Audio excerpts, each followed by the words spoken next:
Hello students, welcome to PCS Akhada. I am Gurvinder Kaur Hans and student ਅੱਜ ਆਪਾਂ ਇੱਥੇ ਪੰਜਾਬ ਸਿਵਲ ਸਰਵਿਸਿਜ਼ ਦੇ ਲਈ ਜੋ ਆਪਣੀ ਇਮਿਊਨ ਸਿਸਟਮ ਦਾ ਚੈਪਟਰ ਚੱਲ ਰਿਹਾ ਹੈ ਐਵਰੀਡੇ ਸਾਇੰਸ ਦਾ, ਉਸ ਨੂੰ ਅੱਜ ਆਪਾਂ ਇੱਥੇ ਓਵਰ ਕਰਦੇ ਹੈਗੇ ਆ। ਠੀਕ ਹੈ ਜੀ, ਇਹ ਪਾਰਟ 5 ਹੈਗਾ। ਆਲਰੇਡੀ 4 ਪਾਰਟਸ ਆਪਾਂ ਬਹੁਤ ਅੱਛੇ ਤਰੀਕੇ ਨਾਲ ਇਮਿਊਨ ਸਿਸਟਮ ਸਮਝ ਲਿਆ ਹੈਗਾ ਤੇ ਹੁਣ ਆਪਾਂ ਸਮਝਦੇ ਹਾਂ ਆਪਣਾ ਨੈਕਸਟ ਪਾਰਟ। ਠੀਕ ਹੈ ਜੀ, ਓਕੇ। ਨੈਕਸਟ ਟੌਪਿਕ काफ़ी कुछ कवर कर गए, हाँ बिल्कुल लास्ट ते पहुँच गए हैगे हैं। First line, second line defence, third line सब पढ़ लिया आपां। ठीक है, फिर आपां इन्फ्लामेशन का की रोल हुंदा ये भी पढ़ लिया ते हुण आपां सीगी अपनी इम्यून वैक्सीन दे उपर कि वैक्सीन आपां नूं क्यों नीड है, किस तरीके नाल डेवलप कीती जांदी हैगी है, ये सब कुछ आपां ऑलरेडी डिस्कस कर चुके हैगे। ठीक है, कल आपां वैक्सीन बारे पढ़िया सी, किद्दां उहनूं बनाया जांदा है, अपनी बॉडी दे अंदर किवें रिएक्ट करदी है, अपनी बॉडी की करदी हैगी है ना। मेन इत्थे एम की हैगा वैक्सीन का। ठीक है, तो मैं थोड़ा ये भी दसिया कि वर्ल्ड के अंदर जो बहुत ही फेटल डिजीज ने ईवन उन्होंने आप इरेडीकेट किया है थ्रू अवर वैक्सीन सिस्टम। ठीक है, तो हुण आप इसकी थोड़ी जी इत्थे थ्योरी वाला पार्ट देख लेने स्टूडेंट्स वैक्सीनेशन बारे। See here students,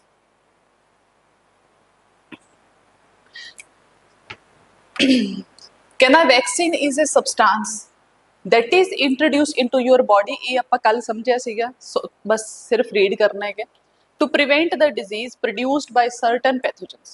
vaccine consists of dead pathogen और लाइव बट इटेन्यूएटेड, मतलब कि आर्टिफिशियली वो की ने वीकेंड किए गए हैगे उन्होंने। ठीक है, इदा है कि जिवें तुसीं मान लो किसी परसन का मर्डर करना है बट हाँ तुसीं उसनूं बिल्कुल सावां ते ले जाके छड्डता है ना। ठीक है, लाइव है परसन बहुत बट बहुत ही वीक है, हुण तुहाडे नाल लड़ नहीं सकता।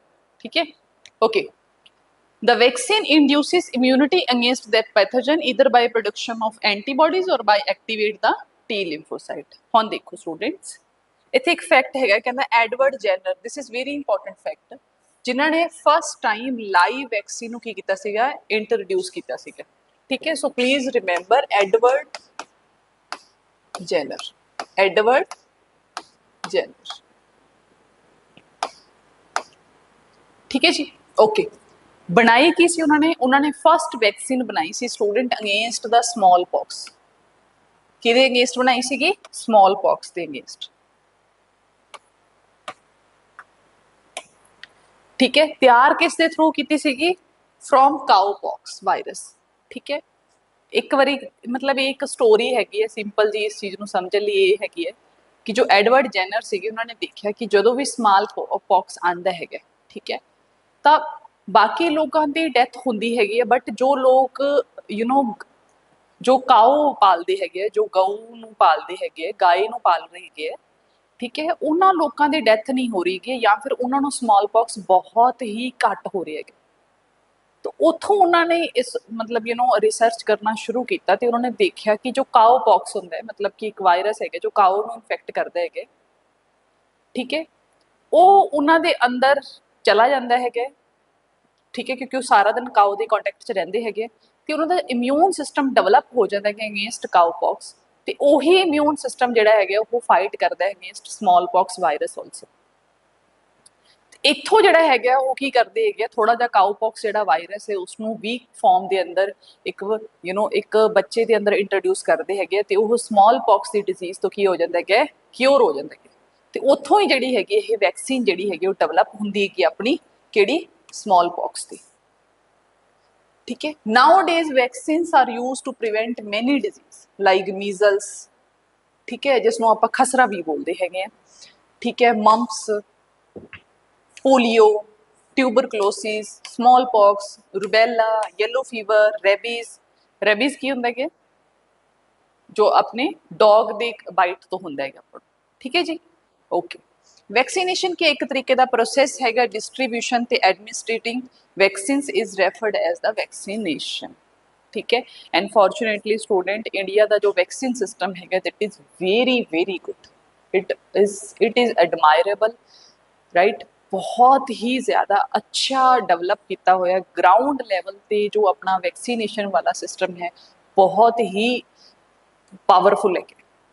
ठीक है, ईवन कोविड-19 च भी इसकी इंपॉर्टेंस समझ आई जो डिस्ट्रीब्यूशन की गल हुई या फिर जो इनू लगान की गल हुई तो उस टाइम पर ग्राउंड लैवल पर जो अपनी प्राइमरी हैल्थ सैक्टर है जिहदे अंदर अपनी इस तो भी छोटी जिहड़ी सैक्टर्स होंदे जिवें कि अपना आशा डिपार्टमेंट होंदा, आशा किरण वाला डिपार्टमेंट होंदा है, ठीक है, मदर केयर वाला डिपार्टमेंट है, बहुत छोटा छोटे जिहड़े आशा वर्कर्स होंदे कि आंगनवाड़ीज होंदे, उन्होंने भी बहुत इंपॉर्टेंट रोल प्ले किया इत्थे, ठीक है, वैक्सीन की डिस्ट्रीब्यूशन के अंदर, ठीक है जी। तो सो ग्राउंड लैवल पे जो इंफ्रास्ट्रक्चर है वो अपना काफ़ी अच्छा है for the distribution of vaccine, ठीक है जी। तो ਉਹੀ ਦੁਬਾਰਾ ਤੋਂ बहुत ही अच्छे तरीके ਨਾਲ ਸਾਨੂੰ यूज़ ਕਰਨ ਨੂੰ ਮਿਲਿਆ ਜਦੋਂ ਆਪਾਂ ਕੋਵਿਡ-19 ਦੀ ਵੈਕਸੀਨ ਡਿਵੈਲਪ ਕੀਤੀ ਤੇ ਫਿਰ ਉਸ ਨੂੰ ਆਪਾਂ ਡਿਸਟ੍ਰੀਬਿਊਟ ਕੀਤੀ ਆਲ ਓਵਰ ਦਾ ਇੰਡੀਆ, ਠੀਕ ਹੈ। ਤੇ ਉਸ ਟਾਈਮ ਤੇ ਦੇਖਿਆ ਕਿ ਇੰਡੀਆ ਦਾ ਜਿਹੜਾ ਇੰਫਰਾਸਟ੍ਰਕਚਰ ਹੈਗਾ ਬਹੁਤ ਅੱਛਾ ਹੈਗਾ फॉर द डिस्ट्रीब्यूशन परपज़, ठीक है। तो ये भी देखा गया कि ग्राउंड लैवल पे बहुत अच्छी सप्लाई होंगी है, ईवन कॉर्नर टू कॉर्नर जी हैगी वो सप्लाई इतने हुई, ठीक है। इंडिया के हर कॉर्नर के अंदर चाहे फिर कितना भी छोटा विलेज सी उत्थे तक भी वैक्सीन जी हैगी वो पहुंची, ठीक है, ओके। नैक्सट आप गल करते हैं इतने वैक्सीन की टाइप्स, ठीक है। सो वैक्सीन की जी टाइप हैगी है, ठीक है, एक तो 0 to 6 जी ओल्ड अपना चाइल्ड होंगे है ना, चाइल्डहुड के टाइम की 0 to 6 ईयरस तक जी वैक्सीन है इंपॉर्टेंट वैक्सीन अपन उदों ही लग जाती ने, ठीक है। हम देखो लाइव एट्यूनेटेड मतलब कि वीक फॉर्म कि वैक्सीन लगदियां ने, जिवें कि मीजल्स हो गया, मंप, रूबेला, ठीक है, अपना chicken pox, influenza, nasal spray, rota virus, ये सब लगता है। इनएक्टिवेटेड किल्ड फॉर्म के अंदर पोलियो तो हैपेटाइटिस ए की अपनी वैक्सीन लगती हैगी है। टॉक्सोइड का मतलब होंगे कि स्टूडेंट ईवन आप मान लो कोई पैथोजन है अगर उसका एक टॉक्सिक भी अगर आप बॉडी के अंदर एंटर करवा दिए तो भी बॉडी के लिए की है वो एक फॉरन पार्टिकल है, एक फॉरन पैथोजन का कोई एक पार्ट है ना, तो बॉडी तो वो खिलाफ तो लड़ेगी, है ना।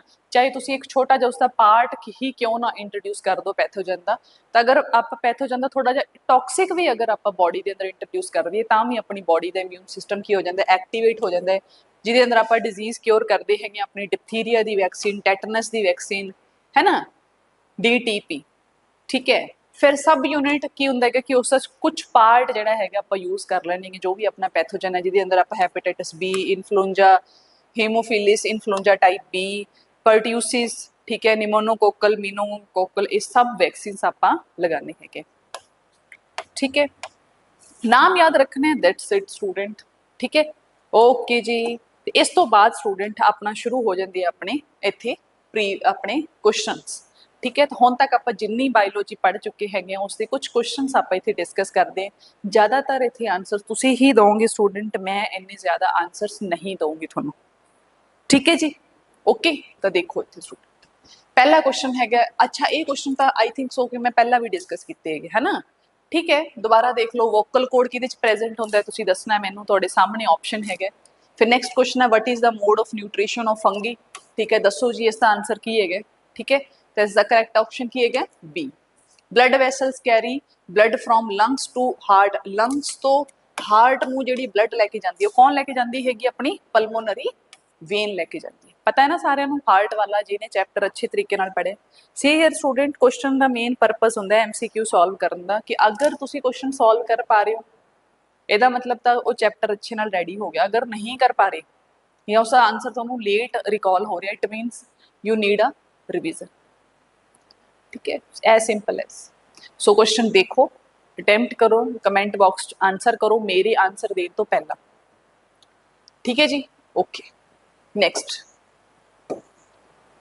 फिर कहता है कहना what cell organelle involve in the breakdown of glucose to produce energy for the metabolic activity, केड़ी ऑर्गेनली साडी हुंदी है, that is mitochondria, that is mitochondria. जो ही मैं क्वेश्चन ते आनी है स्टूडेंट नाल दे नाल वीडियो पॉज करके उसनू देखो, फिर उस तो बाद उसका आंसर करो, ठीक है, तो मेरा आंसर उस तो बाद उसनू दोबारा तो वीडियो चला के फिर आंसर देखो, ठीक है। ये होंदा सही तरीका पढ़न का जे तुसी सीरीयस है तो, अदरवाइज की है सुन तो मेरी वीडियोस बहुत सारे सुन रहे हैं ना, बट सिलेक्शन किन्ना दी होएगी, वो जो सीरीयस है ना, जो मैं कह रही हूँ उसनों वो कर रहे हैं, ठीक है, ओके। नेक्स्ट है villi present on the internal wall of intestine help किस क्या कर दी है भाई, विलाई विलाई की कर दी है स्टूडेंट, कितने प्रेजेंट होंगी है अपनी स्मॉल इंटेस्टाइन के अंदर, है ना, फिंगर लाइक प्रोजेक्शन होंगी एक, ठीक है, काम की होंदा उसका एब्जॉर्प्शन करवानी। तो थर्ड ऑप्शन देखो एब्जॉर्प्शन ऑफ डाइजेस्टेड फूड। ठीक है जी, नेक्स्ट चलते हैं स्टूडेंट। नेक्स्ट देखो choose the form in which plant absorb nitrogen. ਕਿਹੜੀ ਫਾਰਮ ਦੇ ਅੰਦਰ ਪਲਾਂਟ ਜਿਹੜੇ ਹੈਗੇ ਉਹ ਨਾਈਟ੍ਰੋਜਨ ਨੂੰ ਐਬਜ਼ੌਰਬ ਕਰਦੇ ਹੈਗੇ, ਕਿਹੜੀ ਫਾਰਮ ਚ ਕਰਦੇ ਦੱਸੋਗੇ ਕਿ ਨਹੀਂ ਦੱਸਦੇ? ਦੱਸੋ। Protein, nitrate and nitrites, urea, atmospheric nitrogen, ਕਿਹੜੀ ਫਾਰਮ ਚ ਉਹ ਕੀ ਪਲਾਂਟ ਡਾਇਰੈਕਟ ਐਟਮੋਸਫੀਅਰ ਤੋਂ ਨਾਈਟ੍ਰੋਜਨ ਐਬਜ਼ੌਰਬ ਕਰ ਸਕਦੇ ਹੈਗੇ? Then answer is no. ਕਿੱਦਾਂ ਕਰਦੇ ਹੈਗੇ? ਪਲਾਂਟ ਦੇ ਅੰਦਰ ਵੀ ਮੈਕੈਨਿਜ਼ਮ ਹੈ ਪਲਾਂਟ ਦੀ, ਜਿੱਦਾਂ ਕਿ ਜਿਹੜੀ ਲੈਗਿਊਮ ਪਲਾਂਟਸ ਨੇ, ਲੈਗਿਊਮ ਕਿਹੜੇ ਹੁੰਦੇ ਆ ਜਿਨ੍ਹਾਂ ਦੇ ਉੱਪਰ ਫਲੀਆਂ ਲੱਗਦੀਆਂ, ਜਿਨ੍ਹਾਂ ਦੇ ਉੱਪਰ ਦੇਖਿਆ ਨਾ ਫਲੀਦਾਰ ਜਿਹੜੇ ਪਲਾਂਟਸ ਹੁੰਦੇ ਹਨਾ, ਉਹਨਾਂ ਦੀ ਰੂਟਸ ਜਿਹੜੀਆਂ ਹੁੰਦੀਆਂ ਸਟੂਡੈਂਟ, ਉਹਨਾਂ ਦੇ ਅੰਦਰ ਕੁਝ ਨੋਡਿਊਲਸ ਪ੍ਰੈਜ਼ੈਂਟ ਹੁੰਦੇ ਇਸ ਤਰੀਕੇ ਨਾਲ ਗੰਢਾਂ ਜਿਹੀਆਂ ਪ੍ਰੈਜ਼ੈਂਟਸ ਹੁੰਦੀਆਂ ਹੈਗੀਆਂ, ਜਿਨ੍ਹਾਂ ਦੇ ਅੰਦਰ ਇੱਕ ਬੈਕਟੀਰੀਆ ਰਹਿੰਦਾ ਹੈ ਦੈਟ ਵੀ ਕਾਲਡ ਰਾਈਜੋਬੀਅਮ ਬੈਕਟੀਰੀਆ। ਉਹ ਕਰਦਾ ਹੈ ਨਾਈਟ੍ਰੋਜਨ ਫਿਕਸੇਸ਼ਨ। ਠੀਕ ਹੈ, ਜਿਸ ਨੂੰ ਪਲਾਂਟ ਜਿਹੜਾ ਹੈਗਾ ਉਹ ਕੀ ਕਰਦਾ ਹੈਗਾ, ਯੂਟਿਲਾਈਜ਼ ਕਰਦਾ ਹੈਗਾ। एनसीईआरटी बेसिक एनसीईआरटी का क्वेश्चन है स्टूडेंट, नाइट्रोजन फिक्सेशन ਲਈ ਕਿਹੜੇ ਬੈਕਟੀਰੀਆ ਰਿਸਪੌਂਸਿਬਲ ਨੇ। ਠੀਕ ਹੈ ਜੀ, सो in the form of nitrate and nitrite, next and urea। ठीक है, तो दो ऑप्शन करेक्ट हो गए, मतलब 2 and 3 is the correct option। next कहना ड्यूरिंग विगरस फिजिकल एक्सरसाइज है ना, किसी टाइम ते जोश जाके कोई वीडियो देख के फटाफट जाके एक्सरसाइज करने बैठ जाते हो ना, तो फिर अगले दिन की होता है कि बहुत ज़्यादा बॉडी के अंदर पेन होती है ना, मसल्स के अंदर बहुत पेन होती है, that is due to the lactic acid. So देखो during vigorous physical exercise lactic acid is produced from glucose inside the muscle cells because of what. क्यों होंदा है? क्योंकि ऑक्सीजन की हो जाती है स्टूडेंट, इत्थे कमी हो जाती है ना। तो करैक्ट ऑप्शन की होएगा अपने कोले, there is a lack of oxygen, right, ये इज द करैक्ट ऑप्शन। चलो जी फिर अगे बढ़िए, फिर दिख गया क्वेश्चन, अगर स्लाइड नीचे सी तो क्वेश्चन हुण देख लो। नेक्स्ट फिर 8th नंबर क्वेश्चन है, कहना instrument use to measure blood pressure is what. ਇਹਦਾ आंसर मैं नहीं देना, ये आंसर तुसी खुद करो, फैक्चुअल इन्फॉर्मेशन हैगी है। ठीक है, ये आंसर तुसी खुद करो, मैं नहीं करना। ठीक है, नेक्स्ट देखो कहना in which order do these events occur in human nutrition. Human nutrition च केड़ा केड़ा अपना क्रोनोलॉजी दसी हुई है है ना, तो केड़ी क्रोनोलॉजी सही होएगी दसो जी। तो तुसी सी वाली देखो, इंजेशन सब तो पहला आपां खाना अंदर लेने इनटेक, फिर डाइजेशन होंदी है, फिर उसकी एब्जॉर्प्शन होंदी है, फिर की होंदी है असीमिलेशन, वो ब्लड के अंदर मिक्स होंदा है। ठीक है जी, so correct option is C. Next देखते हैं आपां। हाँ जी 10th नंबर क्वेश्चन का आंसर दो स्टूडेंट, आई थिंक सो कि ये सब तो ट्रिकी क्वेश्चन है इत्थे, ते PYQ है अपना ये। ठीक है, बहुत सारे N नंबर ऑफ एग्जाम्स से क्वेश्चन पुट किया जाता है, तो हो सकता है कि जो अपना PCS आ रहा है, ठीक है ऑनगोइंग अपना PCS है वो अंदर क्वेश्चन पुट किया जाए।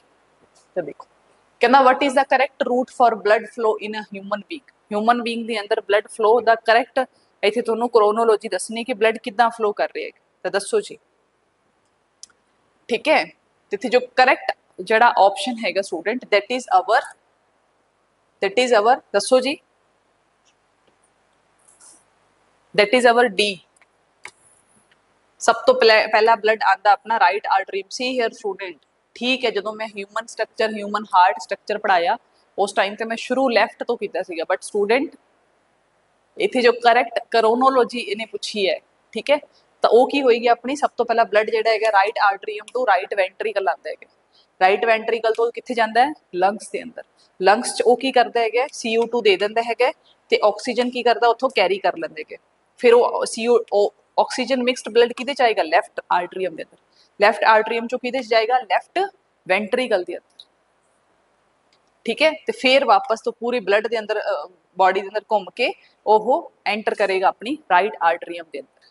सो करैक्ट ऑप्शन इज डी। ठीक है, जे क्वेश्चन ना समझ आ गया हो ना तो दोबारा तो मैं साइड पे हो जानी है स्टूडेंट, एक बारी क्वेश्चन पढ़ लो अच्छे तरीके नाल। ठीक है, क्वेश्चन नूं पढ़ो स्टूडेंट अच्छे तरीके नाल, क्वेश्चन चो की कह रहे हैं। ठीक है जी, okay so let's move further. हाँ जी नेक्स्ट देखो कहना what may happen if a young plant, एक यंग जिहड़ा प्लांट है मान लो उसनूं आपां डगअप कीता ते रीप्लांट करता अदर साइड ते, तो की होएगा स्टूडेंट, की होएगा स्टूडेंट दसो। कहना the leaves loss less water, ठीक है, लीव्स ਜਿਹੜੀਆਂ ਹੈਗੀਆਂ ਘੱਟ ਪਾਣੀ ਇੱਥੇ ਲॉस ਕਰਨੀ ਹੈ। ਦੂਸਰਾ ਕਹਿੰਦਾ the roots can't take up mineral salt. ਫਿਰ ਸੀ ਚ ਕਹਿੰਦਾ the stem can't transport the water. D the surface area of the root is reduced. दसो जी ਇਹਦਾ ਕਰੈਕਟ ਆਪਸ਼ਨ ਕੀ ਹੈਗਾ ਅਗਰ ਤੁਸੀਂ ਕਿਸੇ ਯੰਗ ਪਲਾਂਟ ਨੂੰ ਨਿਕਾਲ ਕੇ ਠੀਕ ਹੈ ਕਿਸੇ ਨਈ ਜਗ੍ਹਾ ਤੇ ਲਗਾਣੇ ਹੈਗੇ ਹੋ ਤਾਂ ਕੀ ਹੁੰਦਾ ਹੈ? दसो जी ਕੀ ਹੋਏਗਾ ਇੱਥੇ? ਥੋੜਾ ਜਿਹਾ ट्रिकी क्वेश्चन है तो कॉमन सेंस वाला क्वेश्चन है। क्वेश्चन का आंसर बहुत ही सिंपल है, बस तुसी दसना है, ठीक है। मैं नहीं करावांगी, पहले तुसी कमेंट बॉक्स सारे जने आंसर दो, फिर जो आप नैक्सट लैक्चर सैशन ते आवांगे सैशन ते आवांगे उस टाइम ते मैं तुहानूं इहदा आंसर देवांगी, ठीक है जी। ओके 12 नंबर क्वेश्चन देखो, कहना which of the following is not लिखिया होया इत्थे बच्चे ध्यान नाल देखो। Not the purpose of transpiration, transpiration का पर्पज नहीं है। क्या पर्पज नहीं है? Supply water for the photosynthesis, helps in translocation of sugar in plant, cool leaf surface. D कहना transport mineral from the soil to all the parts of the body. ये जो दसो कि ट्रांसपोर्ट ट्रांसपीरेशन का काम नहीं है, ये दसो किहड़ा पर्पज नहीं है, ठीक है। तो ट्रांसपीरेशन की होंगी है जो एक्सैस वाटर होंगे वो लॉस हो जाता है स्टोमैटा के थ्रू बाहर निकलता रहता है, तो उसनों तुसी दसना है, ठीक है। सप्लाई करता है, बिल्कुल करता है। हेल्प करता है translocation of sugar in plant, बिल्कुल। कूल लीफ सरफेस, बिल्कुल करता है, ठीक है। दसो जी फिर केड़ा ऑप्शन करैक्ट है केड़ा नहीं? Transport minerals from soil to all the parts of the plant, करता है कि नहीं करता? दसो करैक्ट ऑप्शन का आंसर दो। करेक्ट ऑप्शन की होएगा? बी, ठीक है। B is the correct option होएगा। Help in translocation of sugar in plant, नहीं ट्रांसलोकेशन का काम नहीं करता बच्चे, ठीक है। ट्रांसलोकेशन की होंदा है कि शुगर जी अपनी शुगर बन रही है जो ग्लूकोज स्टार्च बन रही है उन्होंने रीलोकेट करना प्लांट के अंदर, ये उसका काम नहीं गा, ठीक है। बाकी सारा काम है उसका, ठीक है। नैक्सट चलते हैं, ठीक है। फिर वो कहता कि which chamber of human heart contain oxygenated blood, किहड़े चैंबर के अंदर ऑक्सीजनेटेड ब्लड हुंदा है ये तुसीं दसना है। जो भी स्टूडेंट तुसीं आंसर लिखना है क्वेश्चन नंबर के अगे लिख के फिर आंसर देना है, ठीक है। इदा तो मैनूं पता ही नहीं चलेगा ना कि तुसीं आंसर डी देता कि ए देता, ठीक है। ओके नैक्सट क्वेश्चन देखो, कहना which process occurring in human body does not involve energy from the respiration. कहना किहड़ी ह्यूमन इहो जिहा प्रोसैस है occurring in human body does not involve, कहना उहदे च एनर्जी इनवॉल्व नहीं गी, इहो जी किहड़ी प्रोसैस हो रही है जिहदे अंदर एनर्जी इनवॉल्व नहीं गी फ्रॉम रेस्पिरेशन। कहना contraction of heart muscle, diffusion of oxygen from the alveoli into the blood, फिर कहना डाइजेशन ऑफ ब्रेड। नैक्सट है मेंटेनिंग कॉन्स्टेंट बॉडी टेंपरेचर। दसो कॉमन सेंस वाला क्वेश्चन है स्टूडेंट, बिल्कुल कॉमन सेंस वाला। कॉन्ट्रैक्शन ऑफ मसल्स, भाई बॉडी का कोई भी मसल तुसी वो कर रहे हैगे हो, ठीक है, यूज कर रहे हैगे हो, उस तो कम लै रहे हैं तो नो डाउट अबाउट दैट कि उसको एनर्जी चाहिए है, तो पहला तो ऑप्शन गया, काम तो कर रहे हैं, ये काम तो हैगा उसका। Next diffusion of oxygen from the alveoli into blood. Diffusion की होंगी है? सिंपल एक high concentration to low concentration चीज जार आ रही हैगी है, तो की इहदे च कोई एनर्जी लगती है? नहीं, बिल्कुल भी नहीं लगती। The correct option is B, digestion of bread, बिल्कुल डाइजेशन करने च एनर्जी जाती है बई, है ना। Next maintaining a constant body temperature, बिल्कुल एनर्जी जाती हैगी, अदरवाइज अपनी बॉडी का टेंपरेचर जिहड़ा हैगा ऊपर नीचे हुंदा रहेगा, है ना। तो करेक्ट ऑप्शन की है बी, जिहदे अंदर एनर्जी इन्वॉल्व नहीं है, बाकी हर चीज के अंदर बॉडी के अंदर एनर्जी यूटिलाइज होंदी हैगी। नैक्सट देखो, फिर कहता structural and functional unit of kidney. दसो जी स्ट्रक्चरल एंड फंक्शनल यूनिट केड़ा हैगा किडनी का, दसना मैनू।